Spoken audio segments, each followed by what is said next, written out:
Welcome to episode 8 of the Gospel Works podcast, where we discuss how the gospel applies to work and life. We're your hosts.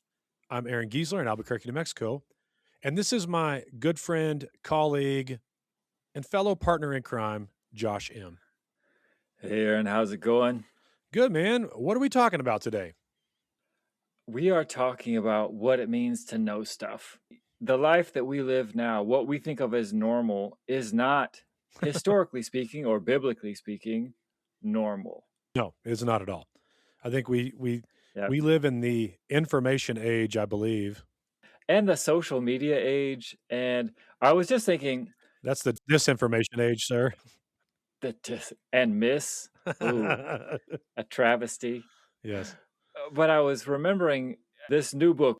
It's called Everything is Tuberculosis: The History and Persistence of Our Greatest Infection by John Green. You heard about it from me. That's right. I heard about it from you. I heard about it from my cousin. And it's just kind of like a meta-analysis of life through the lens of tuberculosis, which is an interesting thing to do. It's also interesting to me that you and I were able to have a conversation about tuberculosis, and we could critique what this guy said and how he said it, etc., even though neither of us are what I would consider to be tuberculosis experts. Or experts in consumption, which it's also called. Now, to be fair, I did read Reimagining Global Health by Paul Farmer, who's the source of all John Green's information. But I still know almost nothing about tuberculosis. But if I say that's normal, that's like how we, in this age that we live in, that's how we deal with information. We see something, we hear something, we watch something, and then we talk with our people, our friends, our family, whoever, or people we don't know online about how we understand it. Yeah, I see this most with my wife. She'll go, "Hey, I read an article." And what she really means is I read a headline in the first 2 sentences, or sometimes just the headline of an article. And then we talk about it. Uh-huh. Like, I had never even seen the article. And you've also experienced this too with my wife. That's right. Or she'll say, "Oh, I was watching a TikTok on Facebook," because she doesn't have TikTok, and so she was watching a TikTok reel that was been put on Facebook about Mhm. something, right? Mhm. And then we have what I would consider a intelligent conversation about a thing that we know almost nothing about. That's right. And interestingly, and why I think this is funny is John Green, he's a sharp guy, right? Like he's the Crash Course video guy, but he's famous for writing fantasy novels, The Fault in Our Stars, a few other things. I missed that He's one. not a Yeah, surprise. But he's on the board of Partners in Health, it's a really good organization. It's the organization that Paul Farmer started, has kind of crusaded on TV. So he's been around the lingo some, and he's obviously done his research, but He's not a doctor, he's not a clinician, he's a guy that wants to do he's something. raising awareness. Yeah, But in our society now, we would consider him someone that is knowledgeable about tuberculosis, right? yeah, Just like the way we think that a fitness influencer is knowledgeable about our anything. thesis for this episode is the way that we think about knowing in 2026 in normal circumstances is vastly different from the way that Jesus thinks about knowing or the way that people thought about knowing in the past. And that's really important for our work because our perspective on knowledge isn't wrong. It just fails regularly when you're trying to apply it Yeah. in work, whether that's professional or not, especially if we're talking about following Jesus at work. So, are you saying that our perspective is wrong, Josh? Like, totally wrong? I'm not saying it's wrong. I think what we want to say is there's different ways of knowing for different things. And if you try to use let's just take this example. Yep. Let's say we read the same headline about riding a bike that we read about um, tuberculosis is everything, and then went out and tried to ride a bike. Gotcha. The results would be pretty Yeah. spectacular and absolutely predictable. That's where we get into this problem. And it feels like a lot of us Yeah. have been applying the wrong framework for knowing when it comes to work and when it comes to following Jesus at work. So I'm going to say this. I mean, this seems very, very similar to me, especially when it applies to work Mhm. in the 21st century. You're like, oh man, I went to school. I took all the courses that I was supposed to take. I get to my job. I don't know how to do anything. That is exactly it. I think so many of us, we go to church, we listen to sermons, we listen to podcasts, we read books, we do it for years and years, and we find that it's not really changing our struggles at work, whether that's work at home or work at school or retired work. Like it, and a lot of us, I think that's where we talk about this disconnect between faith and work. It's not that we didn't try, it's the things that we tried didn't work. Yeah. They weren't effective. And so I think what we want to do today is discuss how changing our perspective on what it means to know something is going to help us reorient ourselves so that we can learn how to be more faithful to Jesus in all forms of our work, which will help us kind of reconnect those disconnected faith work issues. So if we can connect those, what do we get?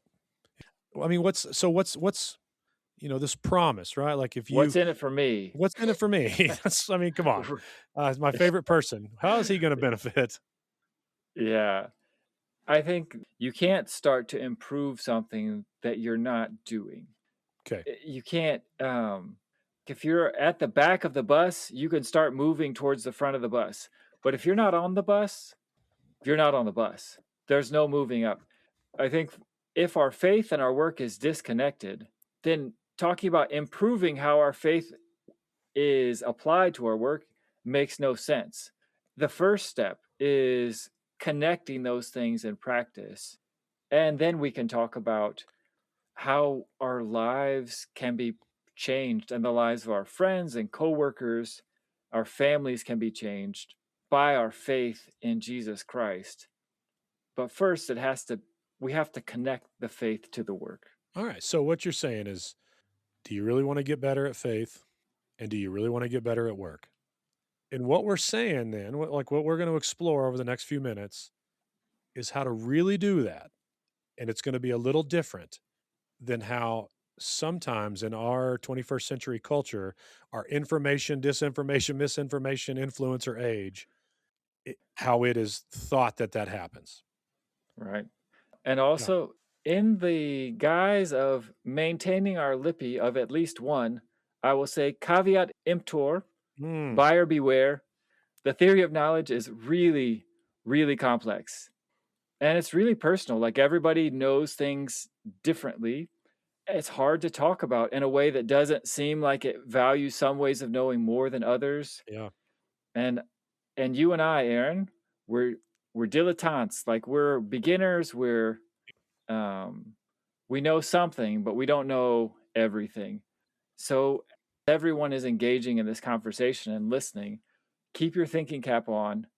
Be aware that mistakes will be made and that you'll have to do some Contextualization.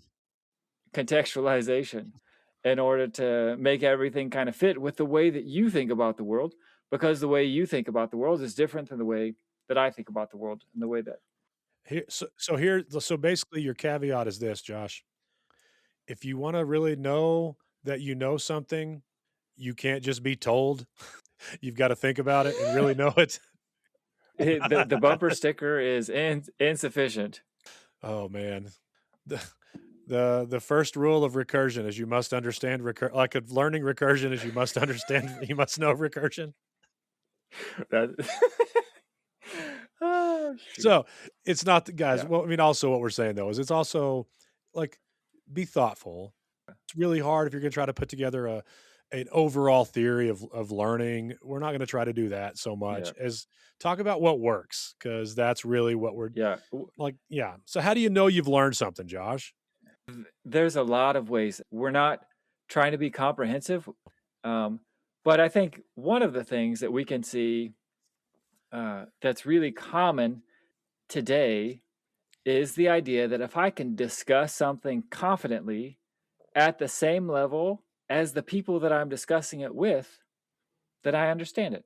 You can call that the liberal arts perspective, you can call it the social media perspective, but it basically means like I don't sound dumb when I'm talking about something with a group of people who I'm communicating with. That could be personal or impersonal, it could be online or not, but I can critique it.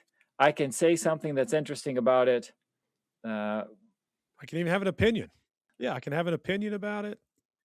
But I think we've seen a lot of people right. try things who really didn't know how to do things, though they thought they did because they could talk about them in Yeah. such a way. The classic example, and this has always been there, right? How well do you really understand tax theory and economics? Well, if you understand it as well as everybody else that's sitting at the Thanksgiving table, then you understand it, right? Yep. So that's one way. Another way that's it's a form of cognitive bias, but the idea is if I recognize the solution once somebody shows it to me, or I recognize the fact once I hear it, that I understand it. You can call that familiarity as understanding. It's a form of hindsight bias. A lot of people they'll say something to me like, "Oh, I was watching this film and I was reading the subtitles because it was in a foreign language, and I pretty much speak that language." They're Yeah. like, "I'm just right there," and I was like, "If you turn those subtitles off, you wouldn't understand nothing." Yeah. Which means you don't almost understand it, which is fine. Like there's nothing wrong with that. Discussion as understanding can be a valid form of understanding. Familiar as understanding, it says something, Yeah. but maybe it doesn't say what you think it says. Yeah. I mean, so as a math teacher, I taught math for a while in high school. And I mean, every student, when I was working a problem out on the board in Trig, is like, oh, yeah, that's, yep, yep. I'm right Yeah, there with got you. it. Right there with you. Oh, the answer is 71 degrees. Perfect. Arc secant, like, That's whatever, what I right? thought. It's exactly what I thought. And then they try to do the problem and they get 11 trillion. And Right. or a decimal place that is in the 100 millionths of a degree, and it's like, maybe you did something Right. wrong. Like, well, I I knew got everything, I got it whenever I knew exactly what you were doing when you did it. It's like, yeah, but you didn't though. It seems familiar though, yeah, because they could tell something better than a third grader could, sure. but it doesn't mean they know how to do it. It's funny because it's the same kind of thing as when something happens like the stock market crashes. I And knew it. after it crashes, I knew it was gonna everybody happen. knew it. Yeah. um I knew the 2008 housing bubble was gonna happen, and you know what I did? I bought a house right before it. It did because I was just so confident. right. I would have taken more action, but I was over leveraged at the time. See? You just know things. Yeah. Another one, management as understanding. For example, in my former career, right, I managed a lot of doctors. We did a lot of health clinics, and I could understand what they said to me, and I could even help them do what they wanted to do. But I couldn't have done what they do, Yep. if that makes sense. So I literally had that today. We had fiber installed in the church, and I know Uh-huh. nothing about installing fiber, but I've been at this building at Grace Church for over 18 years.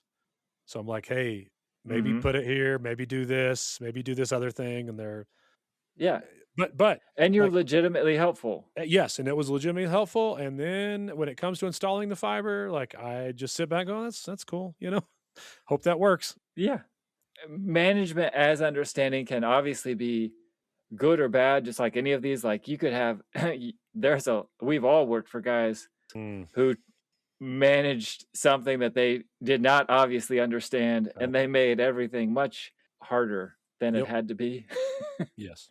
Finally, is the idea of implementation is understanding or success is understanding. Basically, it's like we can do the thing, therefore, we understand the thing. Mm, That can be true or false. There's a lot of people, not that many, but quite a few, who are super jacked. They can pick up incredibly heavy things. They have veins in places where I didn't even know there were places, and they eat Twinkies, and they can't tell you the first thing about biomechanics. They were just kind of born that way. yep. But then there's other people that can do the thing because they spent years of practice and they understand the theory, they understand the technique. I mean, I think you also see this in the criminal element. How many, Right? like, you have, you know, I met this guy who was a drug dealer a long time ago, and I mean, like, he knows if you asked him about economics, he could not hold a conversation, even an intelligent, but he knew all about supply and demand and pricing and strategy and logistics Right. and Yeah. management, Yeah. Yeah. and he Dude, was a very that's successful wild. businessman until the cops shut him down. From what I've read in my small kind of dabbling in this literature, there's been kind of a sea change in the way that we think about understanding in the last, let's say 50 years, but at least the last 20 years.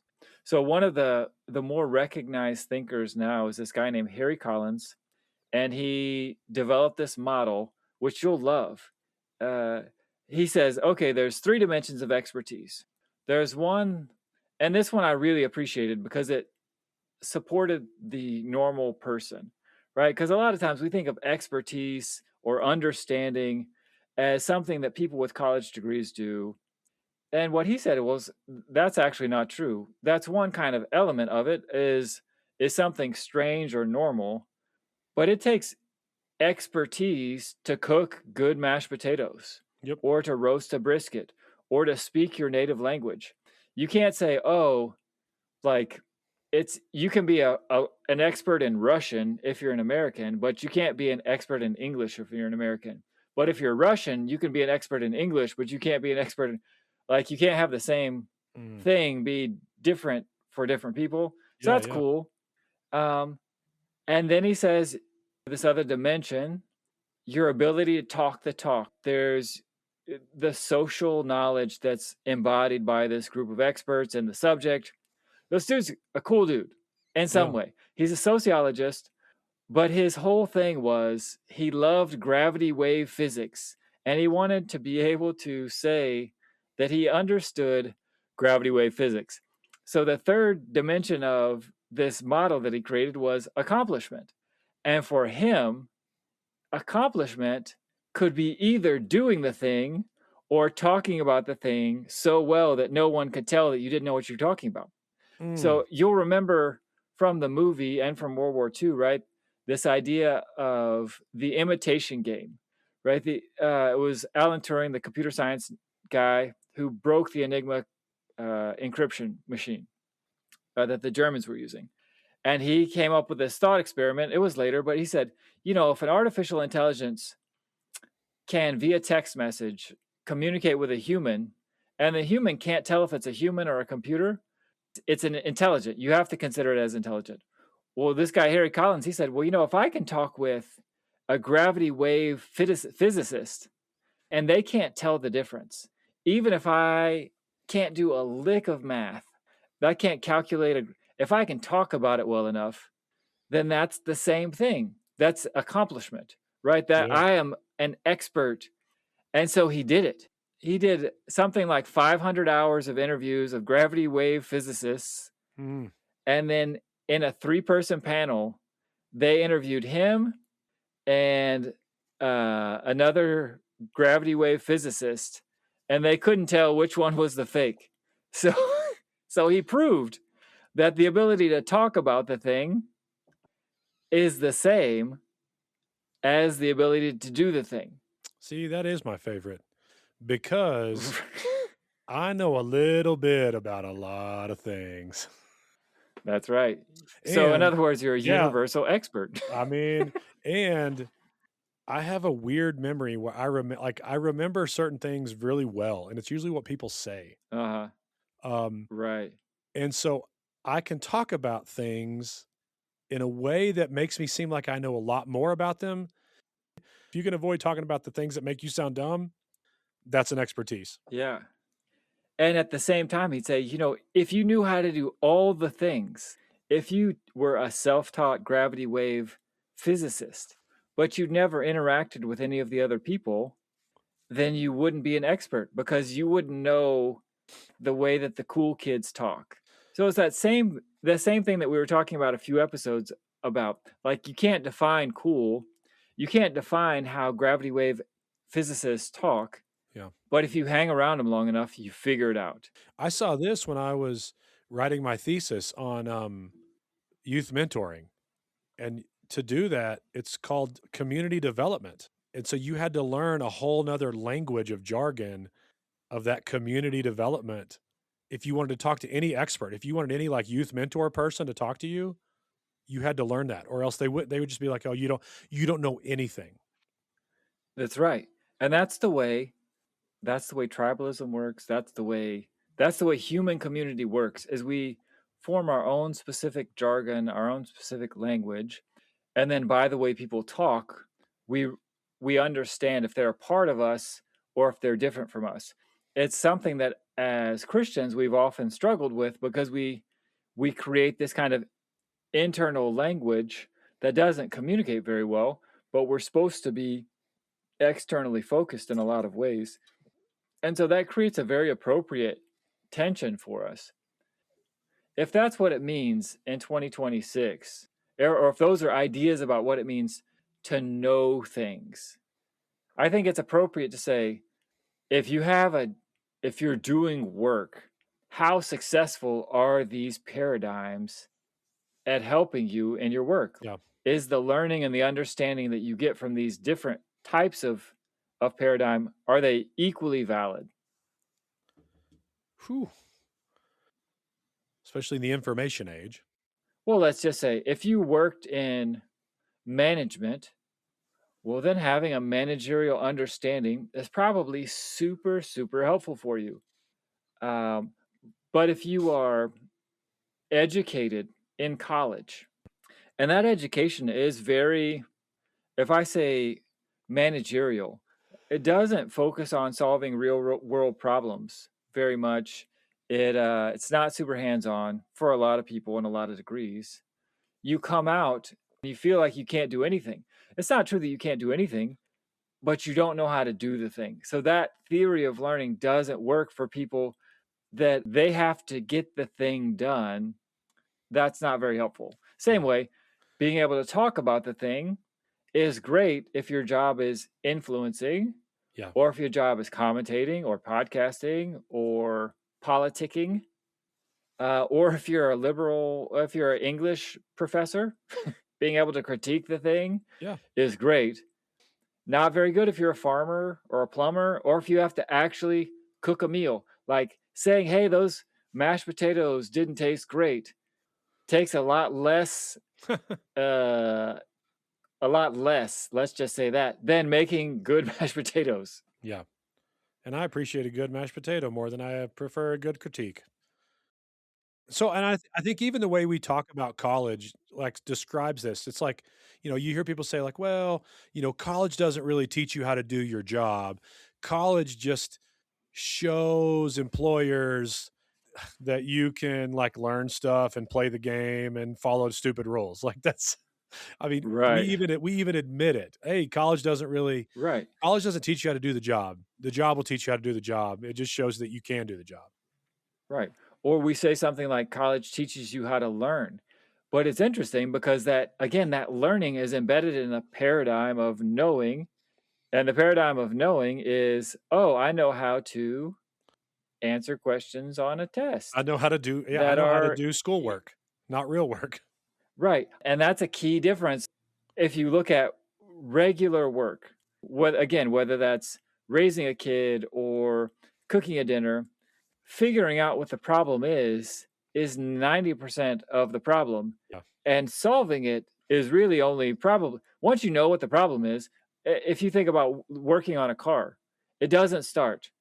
Okay, so what's the problem? Yeah. I Yeah. mean, the problem is it doesn't start. What is it? Is it air? Is it gas? Is it electrical? All kinds of knowledge have some kind of value.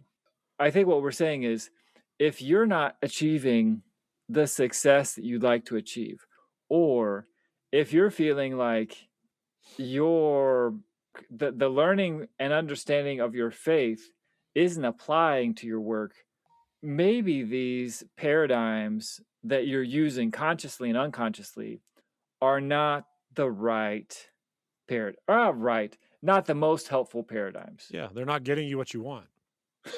Yeah. So if the help ain't helping, it's hurting. So how do we how do, I think the what it boils down to is learning and knowing haven't always been like this. Yeah. It's always helpful to look across perspectives to kind of see other ways of doing things, especially if you're stuck in a rut a little bit. And so we could look across cultures and see a Mhm. lot of different ways of knowing that would be helpful. Just because of our time frame and our expertise, it's easier for us to look across time, which is the same thing because you're moving across cultures. You're just moving across in time instead of in space. If we look back, I think we can say that this idea of discussion is understanding. It's ubiquitous at all times and all places. The ability to talk about something had some level of value, and people recognized that if you could talk about something to some extent, you understood something about it. But let's just kind of put ourselves back in that pre-industrial revolution era, and let's stay in the States just for familiarity. 80% of the people are working in some form of agriculture. You've got a literacy rate that's lower than it is today. There's no mass media. I'd say probably 1 in 1,000 to 1 in 100 had a job that involved management in the modern sense of I'm helping people to do things that I don't know how to do myself. In that world, that's the world of like Benjamin Franklin. And Benjamin Franklin says, well done is better than well said. Experience, personal success, those were the dominant tests of understanding, even though speaking was still part um, of that life. And learning was very, if you go back to like the math books at the beginning of the 20th century or the end of the 19th century, it involved a lot of like stuff that you would have in everyday life. How do you convert a hog's head to a peck of of barley or whatever? Yeah. Yeah. Uh, Yeah. Convert like acreage, yield per acreage and, yeah, hauling and horses and all that. a lot less calculating arc sequence Yep. because there's this realization that arc sequence are going to be used by normal people, never. So learning was particular, it was practical, and there was a lot of memorization. Again, Ben Franklin, tell me and I forget, teach me and I may remember, but involve me and I'll learn. So let me do the thing.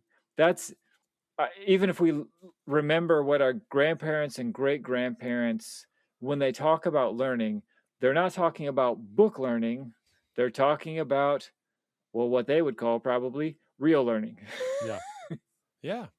Learning meant I knew how to do something, not that I could just talk about something. Yeah, there was a strong link between that idea of knowing it and doing it. The idea of that I would trust a young doctor who just came out of college for doctoring more than the old guy who'd been helping people for 50 years.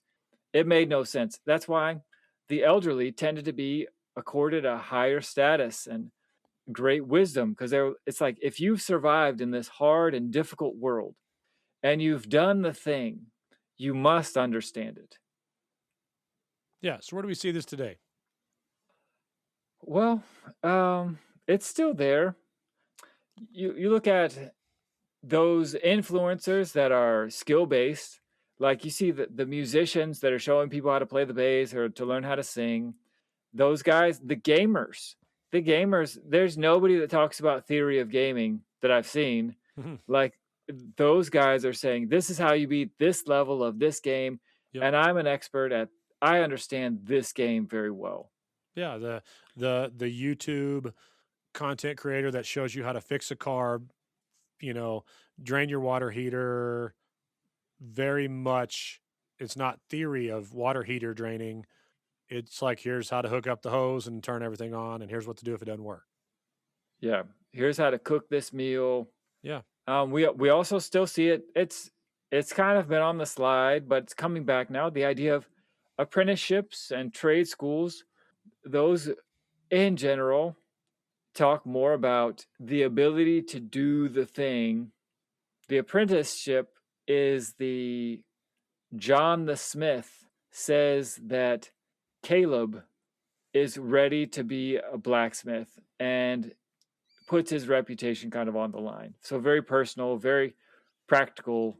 Though obviously, in order to do that, you have to understand something about the theory.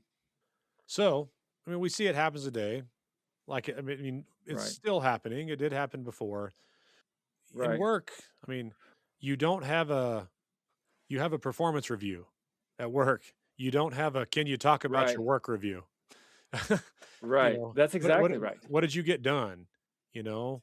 Yeah. Um, I do think a lot of people get frustrated because they see other people who they perceive as being unable to do the thing are getting promoted Peter Principle? or favored because they're able to talk about it really well.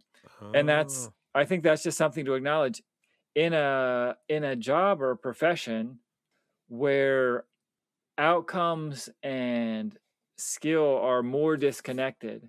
yeah. That ability to talk smart is Gotcha. very important. I mean, I'm thinking about a friend of ours who owns a car repair shop. How often do the Yeah. cars come back? That you're supposed to fix the Yeah, yeah, problem, you yeah, didn't yeah. fix the problem. Like, that's a performance review.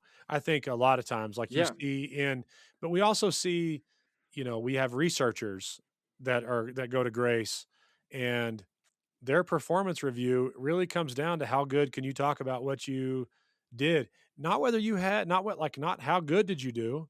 So I get what you're saying. And I Yeah, think yeah. sometimes our faith So kind of turns out like that though. It's like yeah. I get either judged or feel good about myself. I mean, judged by myself or judged by others, not like how my faith, like how my faith is performing, but like how good can I talk about it?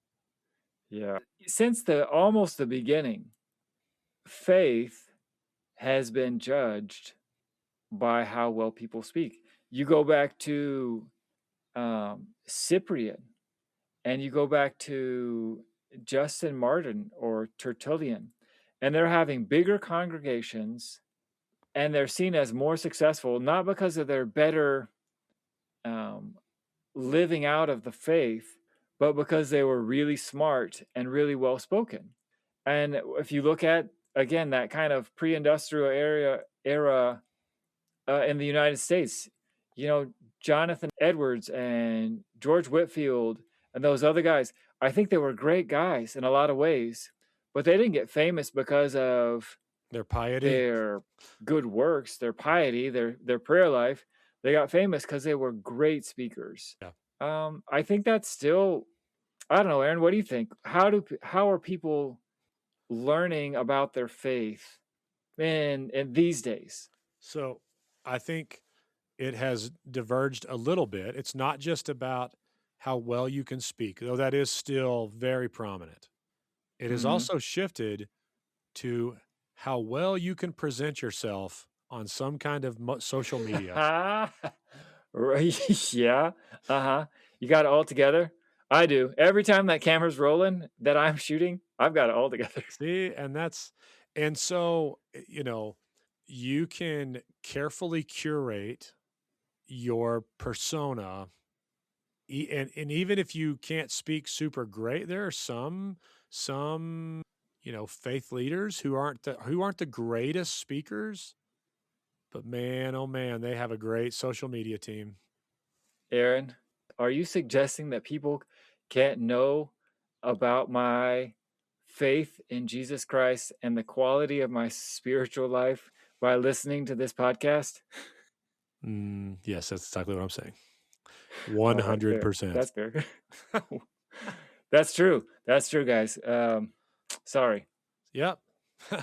You'll never know if we're good or bad. Sorry. Don't trust Unless you us. We're come meet pretty us. good.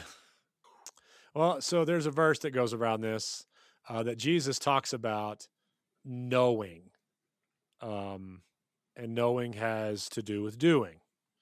In Mm. Matthew 7:24 through 29, it says, "Everyone then who hears these words of mine and does them, everyone who hears these words of mine, I just want to make sure, everyone who hears these words of mine and tweets them, talks about them, nope, does them." I'm just making sure. Probably in the Greek it says tweets. It might say tweet. "Everyone then who hears these words of mine and does them will be like a wise man who built his house on the rock. And the rain fell, and the floods came, and the wind blew and beat on the house, but it did not fall because it had been founded on the rock. And everyone who hears these words of mine and does not do them will be like a foolish man who built his house on the sand. And the rain fell, and the floods came, and the winds blew and beat against the house, and it fell, and great was the fall of it. And when Jesus finished these sayings, the crowds were astonished at his teachings, for he was teaching them as one who had authority, not as their scribes." So, I mean, what's so funny to me when I read passages like this is I mean, they say it in a nice way. It's like Hmm. they were so astonished that Jesus said something like this because it sounds like he meant it. Like he didn't just say it to like listen to his head rattle around. He didn't just say it and not do it like everybody else. It's almost uncanny that we have struggled so much over the years with the tradition of being able to understand and explain Jesus as if we were managing other Christians and ignoring the fact that it seems like what Jesus is really after is us being able to do the thing. We need to do that implementational expertise. It's not enough to sound like a gravity wave physicist. It's not enough to sound like a Christian. We have to look like one. Yeah, you have to be able to do it. Yeah, I watched a 3-part video series on how to rebuild a 5.4 liter engine of a Ford because my truck engine was going out, and I cannot do it. But I could tell you all the steps. I mean, I watched it pretty well.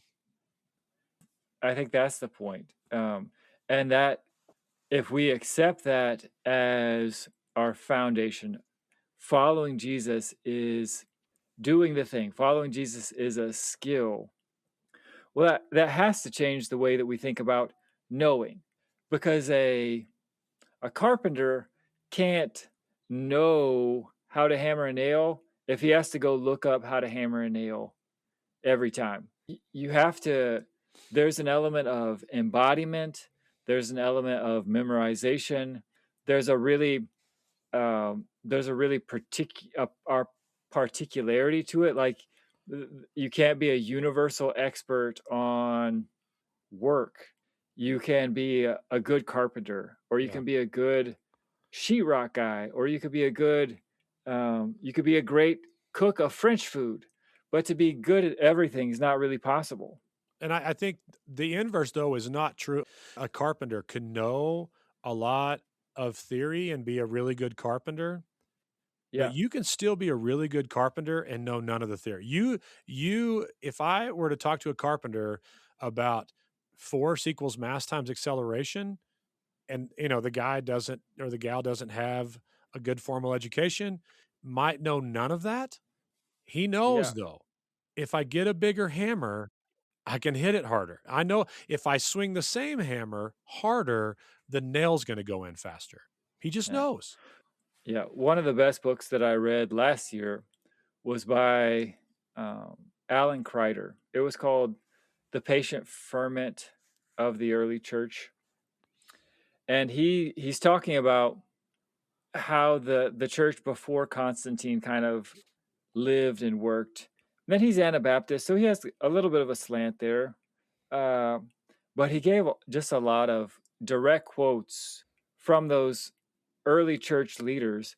And I found that really helpful because I'm not an expert in the patristics. He wrote this: like Tertullian, Cyprian, very well known leader in the third century, he begins his treatise by reaffirming a hallmark of early Christianity: holism. Christians and their communities must live a life of integrity with no discrepancy between words and deeds. Outsiders will judge the Christians not so much by what they say. Most people won't listen to Christians anyway. They'll judge them by what they are and what they do. As Cyprian puts it at the start of his treatise, we know virtues by their practice rather than through talking about them. That's it. Like, it doesn't matter if you can talk about what it means to be honest. It matters if, when you go to make a business deal, when you go to the market to buy food for your family, that everybody knows that you're using just weights and measures. That if you bring something to the market, that it's going to be of high quality. Or if it has some kind of a defect, you're going to let them know. But if you have the theory without the practice, so to speak, then you've got nothing from a biblical perspective. Well, I had a mentor a long time ago tell me, in regards to, what Jesus says in Matthew 7, it's only a matter of time before the floods, the rain comes and the floods rise and the winds blow and it's going to beat on the house. I mean, it's just a matter of time. It's a matter of time, before Yeah. Snowmageddon shows up like we're hearing about. And Right. he always told me, "Hey, I don't judge someone's faith by whether they experience a lot of trials, because some people hit the lottery on those things and some people don't. I mean, he's like, everybody's going to Yeah. experience, but when they experience them, how quickly are they able to count it all joy?" Talking about James 1, Yeah. and like, I mean, so, how quickly, like he's like, how quickly they can do that really tells me where their faith is at, much more Hmm. then how much scripture they have memorized, what they can, if they can tell you what to do whenever, the rains come and the floods, the floods rise and the wind beats on your house. But like, how quickly are they able to count it all joy? Maybe not the day it happens, maybe not in a week, maybe not in a month, but like in 6 months, can they count it all joy? Can they bounce back? Can they? It should be obvious that you can't build your house on the rock after the rain gets there. Yeah. That's too late. And so I think, one of the people that influenced me the most in my life, as we've talked about, I haven't had mentors as such, but I've read a lot by guys that I really, and girls that I really respect.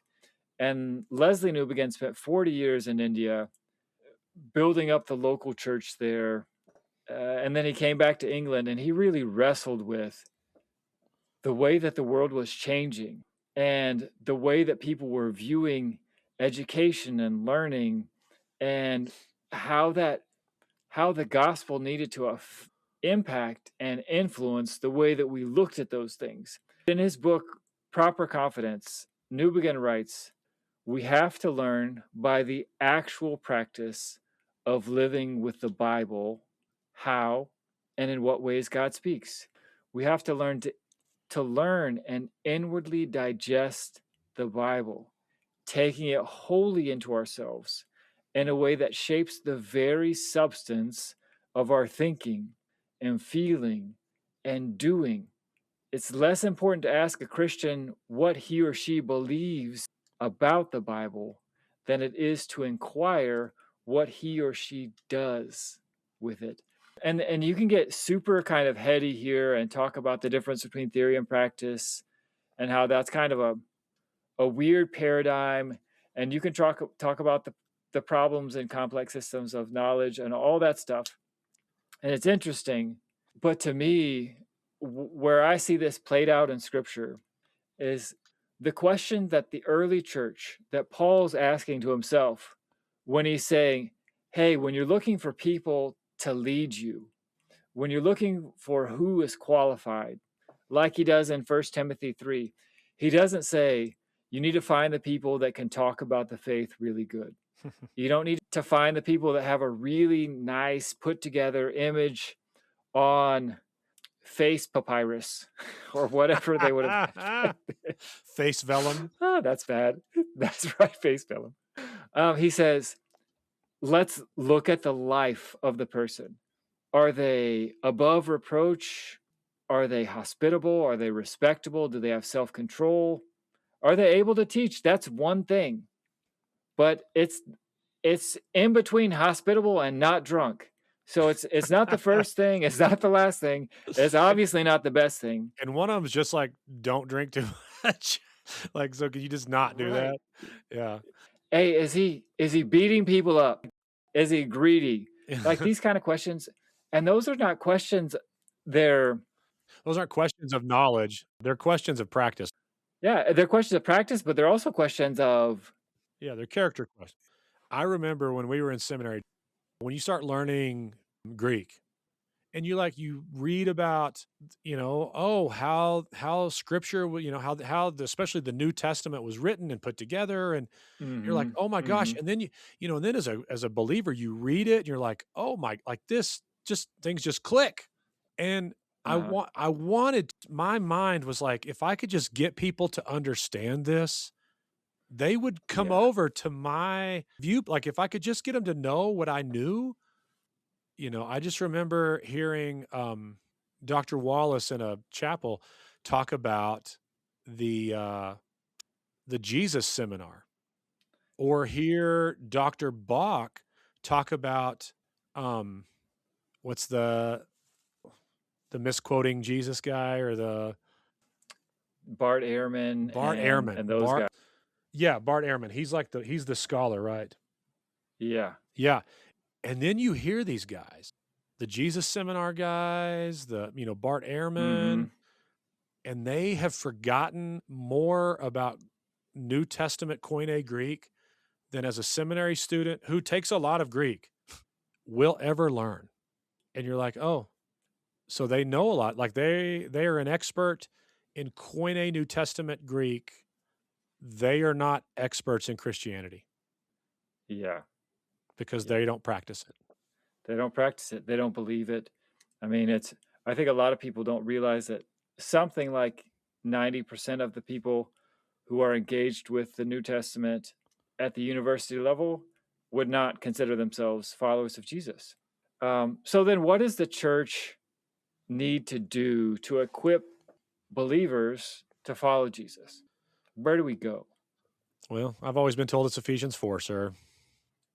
I have Right? him. There's a guy that you and I meet with occasionally whenever you're in town, right? He'll tell you, Aaron, it's the job. His name's Bill. His job of the pastor is to equip the church to do the work of the ministry, and he gets that right from Ephesians 4.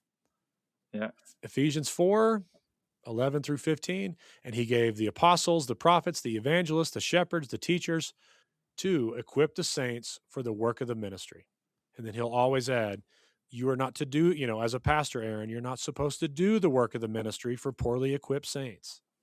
And here's the work of the Yeah. ministry, for the building up of the body of Christ, until we all attain to the unity of faith and the knowledge of the Son of God, to mature manhood, to the measure of the stature of the fullness of Christ, so that we may no longer be children, tossed to and fro by the waves and carried about by every wind of doctrine, by human cunning, by craftiness and deceitful shames, rather speaking the truth in love, which is a skill. We are to grow up in every way into him who is the head, into Christ. Yeah. That's a high calling. It's I think it's what we all want. In our culture it's difficult because we're so used to purchasing a service. Mm. And so a lot of times we see pastoral staff the same way that we would see childcare or barbers or the computer guy that fixes our stuff. He's the guy that's supposed to go to the hospital and visit people. He's supposed to counsel things, or she is supposed to do the ministry. That's their job. That's what they get paid for. That's their They know a lot, man. They went to seminary. and they know so much, Yeah. way more than us. Me, I think of, and you can see if you like this, I think of the pastor as like a PE coach. And I say that very specifically because a PE coach, he's not there to play the sport for you. He's there to give you a general background in sports. And that means that if you want to be a tennis player or a golf player or a football player, the PE coach is going to refer you to someone else. Yeah. Because the PE coach is not an expert in every sport that exists. The PE coach knows the ones that they know, the ones that they have experience with, but they're not going to be able to help you with. They're not ballet coaches. They will teach you to square dance, though. All of mine did. That's right. Or juggle. Yeah. So they've got kind of a broad set of low-level skills.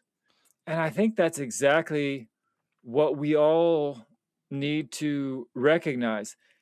A pastor can help you look at things, and they can discuss things with you, but they're going to have a managerial understanding of what it means to be a Christian, whatever, a Christian accountant, a Christian computer programmer, a Christian mechanic.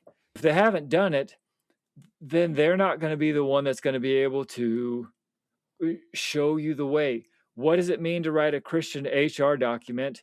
You need to be sitting with other folks who are committed human resources people and working through the very, very difficult thing of what does it mean to be merciful, and what does it mean to be just, and how do we apply these teachings skillfully. As a pastor, I have the low level of skill down that you said. I just need to broaden it some. Yeah. I also like that analogy a lot because mostly because PE teachers they're the ones who get to wear, sport shorts and t-shirts to work every day. But, and I tell people this a lot, like, I don't know how to do your job. I've never had a real job. I was a teacher, which is it's a job, and it's a hard job. It's not a 9 to 5. It's like, it's just and then I've been a pastor. And so I've never had a real job. Don't get mad at me for saying that, pastors and teachers, and they're good jobs. But I don't know what it's like to work in a lot of places, to do construction, for like a living. But I do know scripture, and I can point people to those, but I also know people. And so if you're a Christian business owner, I know here's another Christian business owner. I can help connect you to them. And I see that as equipping the saints to do the work of the ministry. That's my job. One of the things that we would like to try to do on this podcast is to help people that are doing the thing think through some of the things that they're doing. Because being a lawyer and following Jesus requires a different skill set than being a janitor and following Jesus, or being a manager and following Jesus. There's something about every profession and every task that we call work, whether that's schoolwork or caring for your elderly parents or a disabled spouse or raising children. They're all different. They have many similarities. That's why the Word of God is so powerful for us. Yeah. But it has to be powerful in us and through us. Yeah. I like that, man. All that to say, what does the church have to do? Well, first, it has to embrace the idea that the pastor is not the minister. It is not their job to do the ministry. And until you understand that ministry, until you're trying to apply those skills, then you're just like the kid who's in their 15th year of their undergraduate degree that's still going to be just as useless when you start your job because you're still just learning about stuff and it's stuff that you need to be able to do. Yeah. I think second, we have to adopt an idea that the practical day-to-day implementation of the faith requires regular discussion with other people that are in our same kind of situation. And I don't think, obviously, you can get hyper specific here, but to me, the management understanding is helpful. I worked with a guy. He was a water engineer, and he did a great job managing civil engineering projects because he knew enough, Yeah. right? And so, sure, you may be a gravitational wave physicist, and you may not have any other believing friends that are gravitational wave physicists, but you may have another friend that's an academic Hmm. or is a writer. There's a lot of overlap, but if I say the center of the overlap can't be the PE coach, can't be the minister, we have to switch to a Yeah. multipolar conception of the church. And I think it can't just be about talking either. Like you just said, so you have to meet with people and talk, but it's got to be skill based. In fact, one of the guys, a guy that I meet with pretty regularly, he was a high dollar business consultant that businesses used to pay lots and lots and lots of money to have him come out. And Uh-huh. he said, "Yeah, Aaron, I was part of a Bible study, but the Bible study was for small business owners to get better at business." I was like, "Okay." Yeah. I said, "Well," he said, "I just quit." I said, "Why is that?" Yeah, why'd you just quit, man? He's like, "Because they've had the same problems for the same 3 years." Yeah. So, he's like, "None of these guys like I have different problems because I've scaled things up or scaled things back or scaled things sideways." He's like, "These everybody else in the whole business has the same problems." So he said, Yeah. "I quit meeting with old guys. I meet with young guys now, and young guys will try to put into practice what you tell them." Yeah. And I think that idea of the community learning together, trying to figure things out, Yep. young mothers that are trying to figure out what it means to be a mother, they're in this space where they have to try to figure things out. So whatever it is, they're going to try it. They Yep. might not try it for long. They might not try it as well as they'd like, but they're going to try. And that's how I think we all have to approach our faith. This is going to be sink or swim for us. Yep. Our life is going to either follow Jesus or it's not. We're either going to be connected to our faith or we're going to disconnect our faith. But the idea that we'll have this kind of pseudo connection where we are aware of our faith at work and not applying it, it doesn't make sense to me. I think it'll cause too much dissonance. So let's distill this down. Yeah. Our normative theories of knowledge don't help us so much at work. Yeah. And they definitely don't help us in our faith. We need something that's more practical. Yeah, like we're just talking about being an influencer, being a talker. Listening to podcasts. Yep. Have some value, but Yeah. that's not knowing. Following Jesus is only marginally about talking. It's mostly about skill practice. Following Jesus at work is a skill, and you're going to have to build it like you build other skills. Yeah. And finally, the church, it needs a change if we're going to promote the skill of following Jesus. It can't be about the minister doing the ministering and the people funding it. There's a lot of points of potential action here. I hope that you've continued to think about what it might mean to consider following Jesus in the same way that you consider learning how to cook or learning how to throw a baseball or learning how to ride a bike. Um, there's a lot of richness there. One practical thing: you're obviously spending time listening to this podcast. You're probably spending time reading, listening to sermons. Here's a suggestion for you: spend a tithe of that time that you spend learning, 10%, 15%. Spend it memorizing scripture and internalize. Because just like a bike can't be ridden by reading and watching videos about riding bikes, and you can't learn math by being exposed to formulas. There are some things that you have to internalize. You can't apply a scripture that you don't know. You can't be transformed by a scripture that you only recognize when you read it. There has to be something in there.